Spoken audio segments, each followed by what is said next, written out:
If you find the content relevant, then do like, share, and subscribe to the channel. Also hit the bell button to get a regular notification. Also do share your experiences and any suggestions that you have in the comment box. Hope you enjoyed.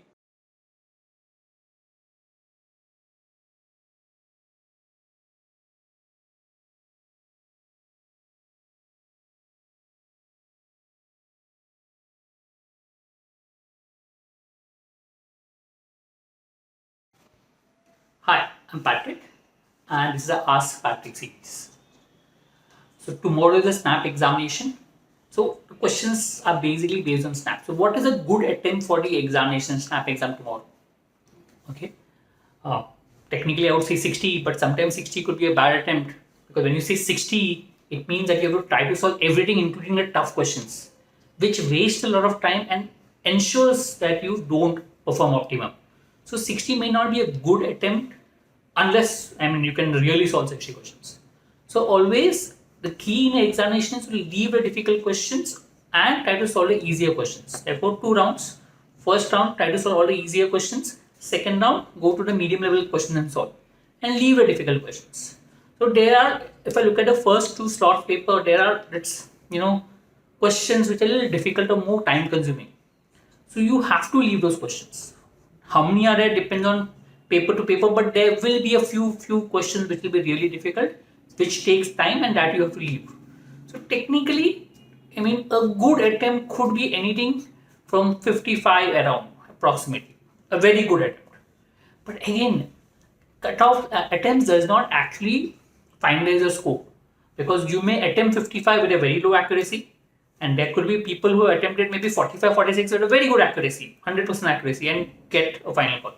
So your attempts predominantly doesn't determine everything that is fine, but attempts will help you to know where you stand. Because obviously, more the attempts in your case, whatever your accuracy is, the better you score. Okay. So when you go for the examination, okay, go with the open mind. Don't try to predict what has happened in the past and then go for the exam.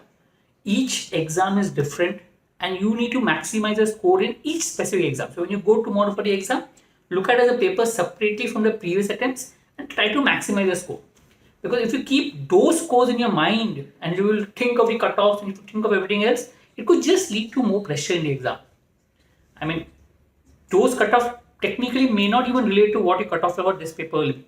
Because a right way of trying to, go with the percentiles in these 3 papers where there are gaps in between is to calculate each slot paper separately in terms of percentiles. So technically, slot 3 percentiles could be very different from what the scores of slot 2 are. So that means if third is a tough paper, that means the marks could go down, and automatically even the percentile will change accordingly.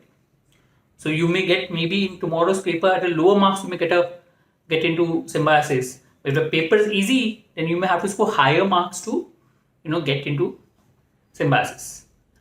So technically, don't try to predict your tomorrow's paper based on past. Just go tomorrow, have a proper strategy in place, and try to maximize the score. That's what you need to do. Don't have a hangover of the past, right? As long as you can do that, formulate a strategy and do your best, I'm sure you'll be able to do well as far as the examination is concerned. So all the best for the SNAP exam. Do well and just give your best and come out. That's what's important. If you feel the paper is going tough, it's tough for everyone. If you feel the paper is going easy, it's easy for everyone. Just do your best and come. All the best.